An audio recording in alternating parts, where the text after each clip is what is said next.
Welcome back to Drug Talk, everybody. In today's video, we're going to be doing a review of some pharmacological features of fluphenazine or Prolixin. As always, keep in mind that this channel is for information purposes only and not to be used as a source for recommendations for your personal health care. Now, before we jump into the content surrounding fluphenazine, I wanted to let you know that you can pick up a copy of my new book, The Fifth Episode, Inside the Manic Mind, by clicking on a link in the description of this video. So fluphenazine is a piperazine phenothiazine, which works by blocking dopamine D2 receptors in the brain.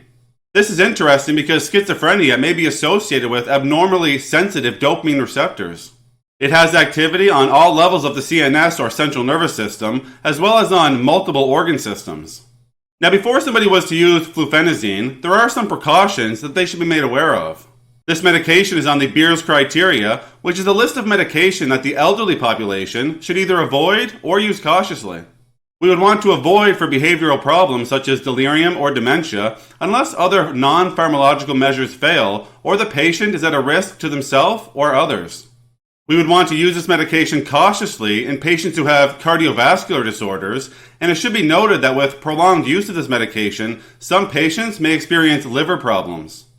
In terms of neurological precautions, it should be noted that grand mal seizures have occurred in patients using this medication, so we would want to use this medication cautiously or avoid it in patients who have a history of convulsive disorders.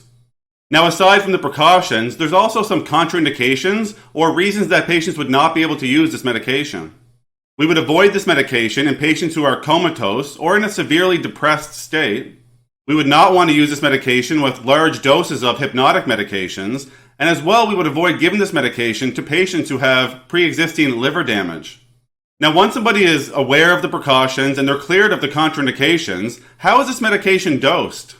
So the usual initial dose would be 2.5 to 10 milligrams, given in divided doses every 6 to 8 hours, and you would titrate this to effect and tolerance, usually getting what the patient needs with doses under 20 milligrams per day. 40 milligrams per day may be used in some severe cases of schizophrenia. However, safety of prolonged use at this dose is not established. Now, once the acute symptoms are under control, for maintenance therapy, patients would typically use 1 to 5 milligrams once daily. All the dosing that we just discussed is for oral dosing, but the dosing would change if it was given intramuscularly. So now that we know the dosing of this medication, it's important to know, like most medications, what the side effects are. Some patients may experience hypotension or low blood pressure. Other patients may experience tardive dyskinesia, which is a neurological involuntary movement disorder. And some patients may just experience nasal congestion.